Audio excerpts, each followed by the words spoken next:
Click the subscribe button, hit the bell icon to never miss another update. The minister was very upset. He took the fur robe and put it in its box and said, "What did he say when you returned it?"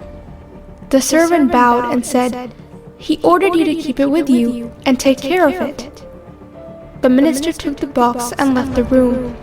He stood at the edge of the porch.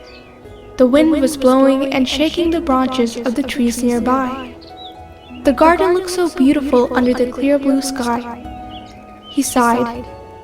He had written a letter to the Imam and sent it with a gift, asking him if he could start working for the tyrant Harun al-Rashid.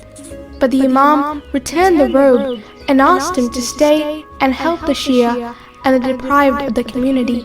He went down the stairs and stored the robe with his other valuables, thinking to himself that the Imam must have returned it for a good reason. One day, he decided to stay home because he was unwell. A few hours later, Harun's special agent came and asked him to come to the palace. The caliph was angry and restless. He was pacing the room when the minister entered. He noticed he was angry.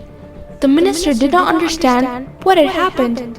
He was always careful in front of Harun, as he wanted to hide the fact that he was a Shia from him.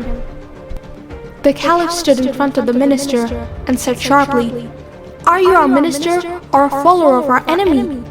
The minister calmly said, "I am only true to you, my master." Harun grinned and looked at his servant. The minister thought, "What is my servant doing here?" Harun said, "Why don't you wear the fur robe that we gave you?" The minister smiled and respectfully said that it is kept in a special box in my closet. "I want to wear it when Eid arrives." The caliph replied, "But your servant said you gave it away to someone as a gift." The minister looked at the servant and said that he was lying. "You can ask anyone to go and get it." Harun ordered one of his servants to get the robe from his closet. The minister gave him the keys and told him the whereabouts of the safe. When the servant came back, he bowed his head in respect and moved the box forward and placed it on a stool.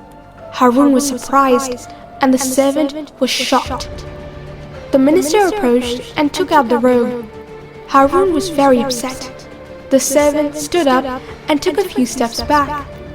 The caliph angrily said, "Take this liar away and give him a huge punishment so that no one dares to insult our minister again." The servant begged for mercy, but two soldiers arrived and quickly took him outside. At that moment, the minister realized why the Imam had returned his gift. He asked for permission and left the palace without taking the robe, with a wide smile on his face.